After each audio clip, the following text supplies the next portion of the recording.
முன்னாள் அமைச்சர், நெடுநாள் சட்டமன்ற நிகழ்வுகளை எல்லாம் நீங்களும் உள்ளுக்குள்ள இருந்தே பார்க்கக்கூடியவர். இப்போ சபாநாயகர் இப்போ அமுதரசன் சொன்ன மாதிரி நேரம் கொடுக்கலன்னு சொல்ல முடியாது. ஏன்னா ஒவ்வொரு கூட்டத்தொடர் முடிகிற போது எப்படி நேரம் பகிர்ந்தளிக்கப்பட்டது நமக்கு டேட்டாவாகவே இருக்கும். அது அவங்க சொல்றாங்க எவ்வளோ மணி நேரம் நீங்கள் பேசுனீங்க, உங்கள் எம்எல்ஏ எண்ணிக்கைக்கு கூடுதலாகவே கொடுத்துருக்கிறார் அப்படின்ற ஒன்று. நீங்கள் தீர்மானம் கூட கொண்டு வராமல் கூட பேச வாய்ப்பளிப்பது, ஒரு மனதாக தீர்மானம் நிறைவேற்றுகிற போது திமுக சார்பில் யாராவது குறுக்கீடு பண்ணா, திரு பிடிஆர் பழனிவேல் தியாகராஜன் அவர்களே சபாநாயகர் நீங்க உட்காருங்க, அமைதியா உட்காருங்க அப்படின்னு சொல்லக்கூடிய தன்மை தானே இருக்கு. எந்த இடத்தில் நீங்க முரண்படுறீங்க சபாநாயகரோட? தமிழ்நாடு சட்டப்பேரவை என்பது ஒரு சிறப்பு மிகுந்த ஒரு சட்டமன்ற பேரவையாகும். இந்த சட்டமன்றத்திற்கென்று ஒரு வரலாறு இருக்கிறது. இந்த சட்டமன்றம், தமிழ்நாடு சட்டமன்றம் 1921ஆம் ஆண்டு மெட்ராஸ் லெஜிஸ்லேட்டிவ் கவுன்சில் என்று ஆரம்பிக்கப்பட்டு 100 ஆண்டுகளுக்கு மேலாக பல்வேறு பேரவைத் தலைவர்களை பார்த்த சட்டமன்றம். சிறப்பு வாய்ந்த சட்டமன்ற தலைவர்கள் எல்லாம் சட்டமன்றத்திற்கும் நாட்டு மக்களுக்கும் யாரால் தேர்ந்தெடுக்கப்பட்டார்களோ அவர்களுக்கும் பெருமைக்குரியவர்களாக நடந்த சட்டப்பேரவை தலைவர்கள் எல்லாம் இருந்த வரலாறு உண்டு. இந்த சட்டப்பேரவையில் சட்டமன்ற பேரவை தலைவராக தேர்ந்தெடுக்கப்படுகின்ற வரை மாண்புமிகு முதலமைச்சர் அவர்களும் மாண்புமிகு எதிர்க்கட்சி தலைவர் அவர்களும் ஒன்று சேர்ந்து இரண்டு புறமும் அவர்களை அழைத்து சென்று அந்த பேரவை தலைவருடைய இருக்கையிலே அமர வைப்பார்கள். இது மரபு. இது எதற்காக என்றால், தேர்ந்தெடுக்கப்படுவதற்கு முன்பாக எந்த கட்சியை சேர்ந்தவர்களாக இருந்தாலும் சட்டப்பேரவையினுடைய தலைவராக தேர்ந்தெடுக்கப்பட்டதற்கு பின்னால் சட்டமன்றத்தில் இருக்கின்ற 234 சட்டமன்ற உறுப்பினர்களுக்கும் பொதுவானவர் என்ற கண்ணோட்டத்தோடு செயல்பட வேண்டும் என்பதற்காக தலைவரை, சட்டப்பேரவை தலைவரை முதல்வர் அவர்களும் எதிர்க்கட்சி தலைவர் அவர்களும் அழைத்து சென்று அந்த இருக்கையிலே அமர வைக்கிறார்கள். அமர வைக்கின்ற வரை அவர் நடுநிலையாளராக இருக்கிறார். அமர வைத்ததற்கு பின்னாலே இன்றைக்கு இருக்கின்ற மாண்புமிகு சட்டப்பேரவை தலைவர் அவர்கள் இந்த சட்டமன்றத்திலே 2021 முதல் நடைபெற்று கொண்டிருக்கின்ற இந்த சட்டமன்றத்திலே நடுநிலையோடு நடந்து கொள்ளவில்லை, கண்ணியத்தோடு நடந்து கொள்ளவில்லை. எதிர்க்கட்சி உறுப்பினர்களுக்கும் மாண்புமிகு எதிர்க்கட்சி தலைவர்களுக்கும் பேசுவதற்கு உரிய நேரத்தை வழங்கவில்லை என்பதுதான் எங்களுடைய பிரதான குற்றச்சாட்டு. அந்த பிரதான குற்றச்சாட்டுல ஒரு விளக்கம் எனக்கு தாங்க. பிரதான குற்றச்சாட்டிலே கொஞ்ச நேரம் நின்று பேசலாம் நினைக்கிறேன்.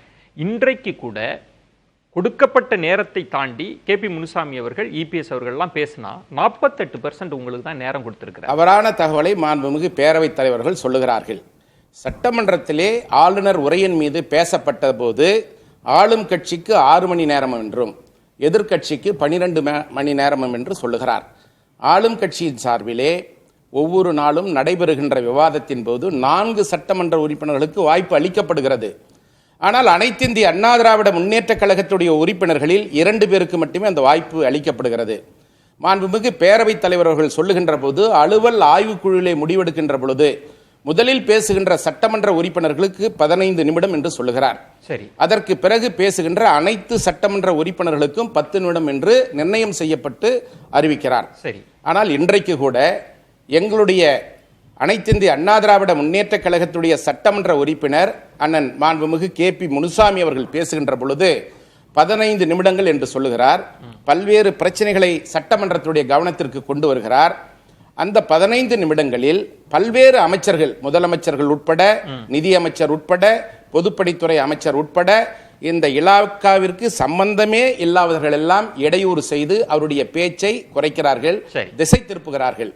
ஆனால் சட்டப்பேரவை தலைவர் அவர்கள் சொல்லுகின்ற பொழுது 6 மணி நேரம் திமுகவிற்கு என்றும் 12 மணி நேரம் அண்ணா திமுகவிற்கு என்று குறிப்பிடுவது, சட்டமன்ற அனைத்து இந்திய அண்ணா திராவிட முன்னேற்ற கழகத்துடைய உறுப்பினர்கள் பேசுகின்ற பொழுது குறுக்கீடு செய்கின்ற அமைச்சர்களுடைய நேரத்தையும் சேர்த்து கணக்கிட்டு சொல்கிறார். இது தவறான ஒரு பாயிண்ட். உங்களுக்கு சட்டமன்ற நடவடிக்கையை நன்கு அறிந்தவர். நானும் கிட்டத்தட்ட ஒரு 20 ஆண்டுகளாக நான் பார்க்கிறேன், சட்டமன்ற நடவடிக்கைகள் எல்லாம் பார்க்கிறேன். காளிமுத்து அவர்கள் சபாநாயகராக இருந்தபோது இதே போல குறுக்கீடு அதிகமாக இருக்கிறதுன்னு திமுக தரப்பில் சொல்லப்பட்ட போது முதல்வர் எழுந்து சொன்னார், உங்களுக்கான விளக்கம் தான் நாங்கள் கொடுக்குறோம், அந்த விளக்கத்திற்கும் இதுதான் சேர்த்துதான் நம்ம சொல்ல முடியும், இதுதான் அவையினுடைய மரபுன்னு முதல்வர் பேசின குறிப்பு இருக்குல்ல. அலுவல் ஆய்வுக்குழுவிலே அமைச்சர்கள் குறுக்கீட்டை நாங்கள் நேரத்திலே கணக்கெடுத்துக் கொள்ள மாட்டோம் என்று சொன்னார்கள். ஆனால் இன்றைக்கு நான் கேபி முனுசாமி அவர்கள் பேசுகின்ற பொழுது சரியாக 15 நிமிடங்கள் முடிந்தவுடனேயே அவருக்கு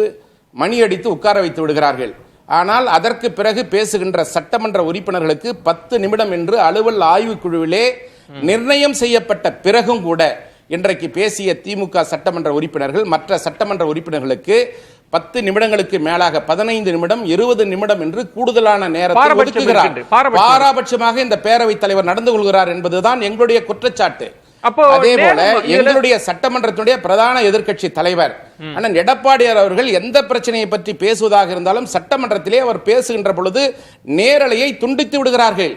ஏனென்றால் மக்கள் அதை பார்க்கின்ற பொழுது சட்டமன்றத்திலே என்ன நடைபெற்றுக் கொண்டிருக்கிறது, என்ன தவறுகளை சுட்டிக்காட்டுகிறார்கள் என்பதை மக்கள் தெரிந்து கொள்வார்கள் என்பதற்காக காழ்ப்புணர்ச்சியின் காரணமாக ஒருதலை பட்சமாக அந்த நேரலையை துண்டிக்கின்ற செயலை இந்த பேரவைத் தலைவர் செய்து கொண்டிருக்கிறார். இதைத்தான் நாங்கள் கண்டிக்கிறோம். இதுதான் தவறு என்று சொல்லுகிறோம்.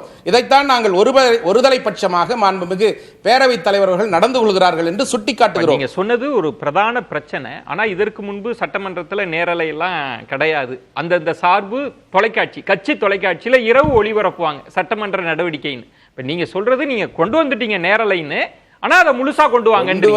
கடந்த கால உதாரணம் இல்ல. திமுகவினுடைய தேர்தல் வாக்குறுதியில் நாங்கள் ஆட்சி அதிகாரத்திற்கு வந்தால் சட்டமன்றத்தினுடைய நடவடிக்கைகளை முழுவதுமாக நேரலையில் மக்களுக்கு ஒளிபரப்புவோம் என்று தேர்தல் வாக்குறுதியிலே சொன்னார்கள்.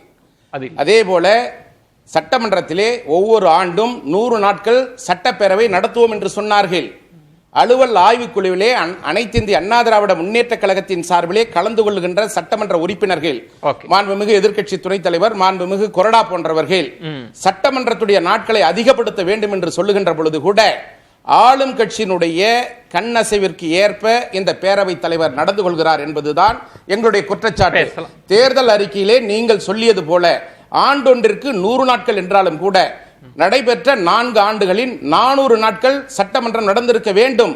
மாறாக இந்த 4 ஆண்டுகளில் 116 நாட்கள் மட்டுமே நடந்திருக்கிறது.